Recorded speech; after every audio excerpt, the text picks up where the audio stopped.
So the conversation for the last few days in Lusaka, Zambia, where the AfDB is holding its annual meeting, has been around energy and climate change, rethinking the strategy to improve energy. And so we're being joined now by Channel's business news editor, Bosun Omofaye, who is part of delegates who are attending this year's meeting. He's been there covering this from the start.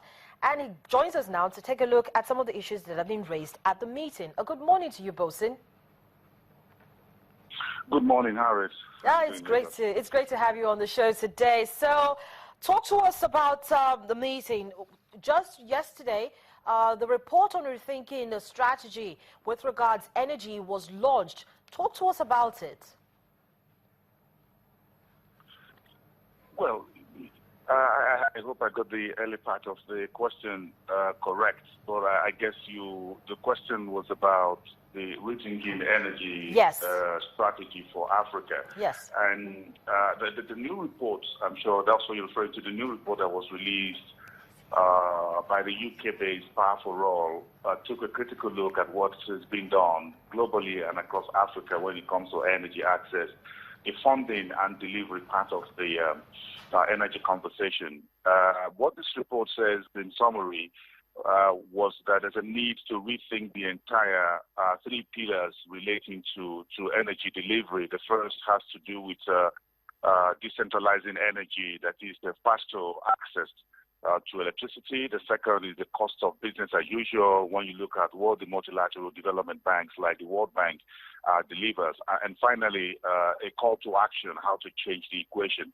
But if I go very quickly to the area of the multilateral development banks and why energy projects are delayed in Africa, for example, the report tells you that the World Bank alone distributed close to $64 billion in the last 15 years to the electricity sector. That's a lot of money. But if you look at the number of years that it takes to deliver a big ticket wholesale energy, it's about 9 to 10 years. So that means that if you start a transaction today, Harriet, in 2016 with the World Bank or the IFC or any other multilateral banks, the time to delivery will be around the year 2026. Now, the discussion here for that yesterday was that, look, this is a long time to deliver energy access. You will never meet the energy sustainability deadline for Africa by 2025 if you're spending 9 to 10 years to deliver on a single project. So the new report by the private energy companies, the civil society, which is being passed on to the African Development Bank, is how do we create a new set of intermediaries to help AfDB and the multilateral development banks deliver energy very quickly to people in a shorter number of years rather than the almost 9 to 10 years, which is the existing current deadline for delivering a big ticket energy. So this talk is about decentralizing these projects and making it very quicker to deliver. Harris. But taking a look at that report and taking a look at the action plans that they've outlined, is it achievable?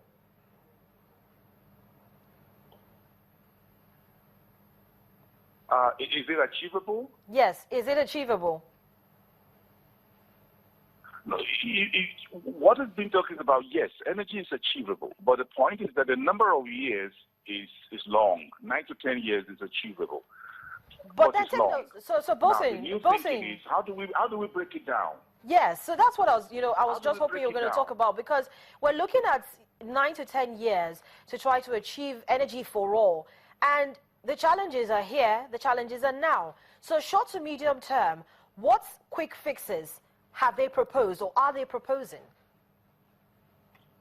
Okay, now what is being proposed was what I hinted on about creating new intermediaries. Again, if you look at AfDB, for example, AfDB is a big organization. AfDB goes into a relationship with World Bank, for example, to deliver energy projects in Nigeria. These are off-grid, multi-million-dollar projects sometimes.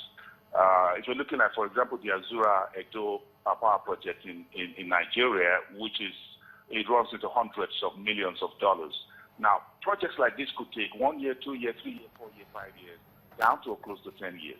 Now, the new thinking is to decentralize this and bring in new set of private sector organizations that can quickly fast-track the planning, the design of the energy project via renewables and biofuels and other smaller projects that are very quick to delivery. The point is this: you have about 35 energy project initiatives across Africa. There are many. That's an average of about 2 countries to 1 energy initiative. That's quite a lot. So you need to coordinate. You need to decentralize the entire energy access strategy. You need to move it away from the big multilateral institutions. Yes, they'll still be there. The World Bank, the IMF, IFC, the MIGA, the rest of them, they'll still be there. The Asian Development Bank, the Japanese will still be there. But the question is, you need to find smaller organizations that can get on the ground and deliver energy in 6 months, in 12 months, in 18 months. The rate at which the entire energy, the conversation and energy projects and planning have gone in the last 10, 20 years, Africa will find it very difficult to have delivery to 600 million people. Don't forget that the population of the continent is also increasing. So you haven't even fixed those who are currently existing. You will have to fix new millions and millions of newborn Africans over the next 10, 20, 30 years. Therefore, everybody's going back to the drawing board to say, how do we deliver energy in 12 to 18 months rather than 9 to 10 years? All right, Bosun, thank you. Thank you so much for that. Dolakwa is here with me in the studios, and he listened to your conversation with me. So we're going to take it off from there. Bosun, Omofaya Channel's business editor, joining me there from Lusaka, Zambia, where the AfDB meetings have been happening in the last 4 days.